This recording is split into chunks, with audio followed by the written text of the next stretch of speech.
എങ്ങനെയാണ് നമ്മുടെയൊക്കെ രോഗം മാറുക? അതിനെക്കുറിച്ച് നിങ്ങൾ നന്നായിട്ടൊന്ന് ആലോചിക്കേണ്ടതുണ്ട്. ഇപ്പം നമ്മുടെ നാട്ടിൽ നടക്കുന്ന കുറേ കാര്യങ്ങൾ നിങ്ങൾ ശ്രദ്ധിച്ചിട്ടുണ്ടോ? എല്ലാവരും ശ്രദ്ധിക്കേണ്ട കാര്യത്തെക്കുറിച്ചാണ് പറയുന്നത്. ഇപ്പം കഴിഞ്ഞ ദിവസം കോഴിക്കോട് ഈ താമരശ്ശേരി ചുരത്തിനടുത്ത് ഒരു ചെറുക്കൻ, ഒരു 10-22 വയസ്സുള്ള ഒരു ചെറുപ്പക്കാരൻ, ആ ചെറുപ്പക്കാരൻ്റെ ഉമ്മയെ കൊലപ്പെടുത്തി. ഒരു ചെറുപ്പക്കാരനാണ്. ആ ചെറുപ്പക്കാരൻ്റെ ഉമ്മയെ ആ ചെറുപ്പക്കാരൻ കൊന്നു. ആ കാരണം അന്വേഷിച്ചപ്പോൾ മനസ്സിലായത്, എന്താണ് അവൻ ഉമ്മയെ കൊല്ലാനുള്ള കാരണം? ആ കാരണം അന്വേഷിച്ചപ്പോൾ മനസ്സിലായത് അവൻ മയക്കുമരുന്നിന് അടിമയായിരുന്നു എന്നാണ്. നൊന്ത് പ്രസവിച്ച മകന്റെ കൈകൾ കൊണ്ട് ആ ഉമ്മ കൊല്ലപ്പെട്ടു. നിങ്ങളൊന്ന് ആലോചിച്ച് നോക്കൂ. 10 മാസം ഗർഭം ചുമന്ന് പ്രസവിച്ച ആ മകനെ കൊണ്ട് ഒരു ഉമ്മ കൊല ചെയ്യപ്പെട്ടു. എത്രമാത്രം ഭീകരമാണ് ഈ ഒരു സംഭവം. ആ ചെറുപ്പക്കാരൻ ഡ്രഗ്സിന് അടിമയായിരുന്നു എന്നാണ് അറിയാൻ കഴിഞ്ഞത്. മാരകമായ രാസലഹരി, MDMA പോലുള്ള ലഹരി പദാർത്ഥങ്ങൾ നിരന്തരം ഉപയോഗിക്കുന്ന ഒരു ചെറുപ്പക്കാരനാണ് എന്നാണ് അറിയാൻ സാധിച്ചത്. ഒരു ഉമ്മയെ കൊന്നുകളഞ്ഞു.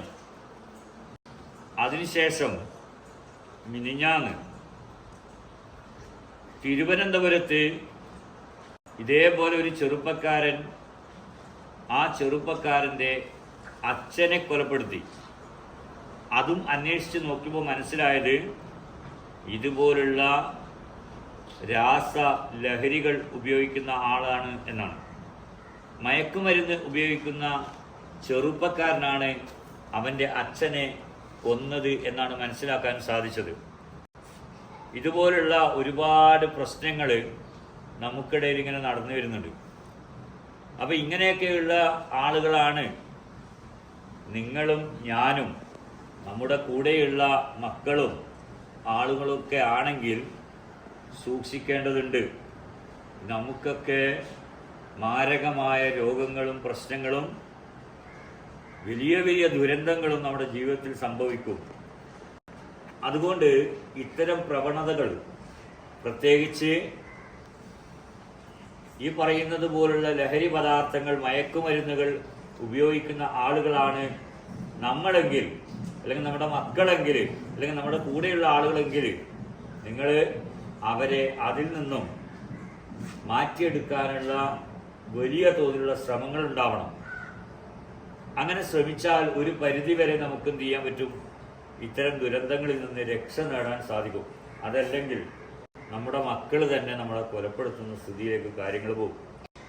അപ്പോൾ എല്ലാ നിലയിലും എല്ലാ തരത്തിലും വൃത്തികേടുകൾ മാത്രം ചെയ്യുന്ന ആളുകളായിട്ട് നമ്മളൊക്കെ മാറുന്നുണ്ടെങ്കിൽ നമ്മൾ സൂക്ഷിക്കണം. മാരകമായ രോഗങ്ങൾ നമുക്ക് വരിക തന്നെ ചെയ്യും. അതുകൊണ്ട് പാപം ചെയ്യുന്നതിൽ നിന്ന് നമ്മൾ വിട്ടുനിൽക്കുക, പാപം ചെയ്യാതിരിക്കുക. അങ്ങനെ ആകുമ്പോഴാണ് ഈ രോഗങ്ങളൊക്കെ മാറുക. അതല്ലാണ്ട് കുറേ പൈസ ഉള്ളത് കൊണ്ടോ, കുറേ ഡോക്ടർമാരുള്ളത് കൊണ്ടോ, കുറേ ഹോസ്പിറ്റലുകളുള്ളത് കൊണ്ടോ, കുറേ സംവിധാനങ്ങളുള്ളത് കൊണ്ടോ, കുറേ മരുന്നുള്ളത് കൊണ്ടോ നമ്മുടെ രോഗം മാറുമെന്ന് നിങ്ങൾ ആരും കരുതണ്ട. രോഗം മാറാൻ പോകുന്നില്ല.